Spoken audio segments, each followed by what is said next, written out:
তোমরা সবাই কেমন আছো? আশা করি তোমরা সবাই ভালো আছো। আমি ভালো আছি বলবো না, মোটামুটি আছি।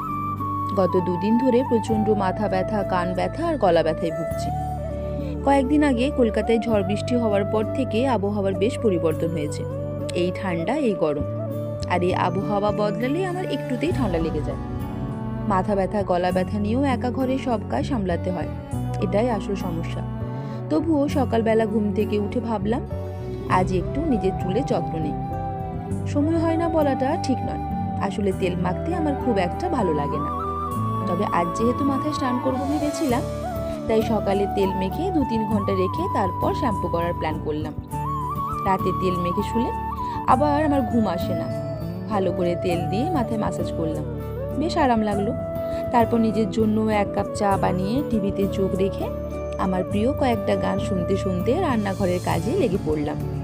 গান শুনতে শুনতে কাজ করা আমার প্রতিদিনের অভ্যেস। তখন কাজটাও আর কাজ মনে হয় না। কখনো কখনো নিজের মনেই গুনগুন করি। এটা আমার কাছে একরকম পজিটিভ থেরাপির মতো, নিজেকে বোরিং না করা ছোট্ট উপায়। আজ বেটুর কোনো এক্সাম ছিল না, তাই একটু দেরি করে ঘুম থেকে উঠেছি। তবে সামনে ওর ম্যাথ এক্সাম, তাই তাড়াতাড়ি রান্না সেরে ওকে নিয়ে বসতে হবে। ও আবার একটানা পড়তে পারে না, মাঝে মাঝে ব্রেক নিয়ে পড়তে ভালোবাসে। আমাকেও তাই ওর ছন্দেই চলতে হয়। একটানা বসালে আমি যেমন অধৈর্য হয়ে যাই, বেটুও তেমন ধৈর্য হারিয়ে ফেলে। তাই কাজের ফাঁকে ফাঁকে 30টা করে ম্যাথ দিয়ে দিচ্ছি, আর আমি কাজের মাঝে ও সমাধানগুলো চেক করে নিচ্ছি। এই তো গেল আমার সকালের গল্প। তবে একটা চিন্তা মাথায় ঘুরছে, বেটুর এক্সাম শেষ হলেই তো বাড়ি যাব, কিন্তু বাড়ি গেলে আমার ইনডোর প্ল্যান্টগুলো জল বদলানো, সময় মতো রোদে দেওয়া আর রোদ থেকে তুলে আনা, এগুলো কে করবে?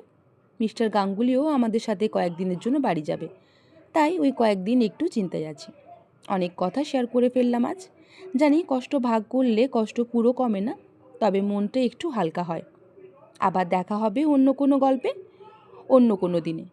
টাটা।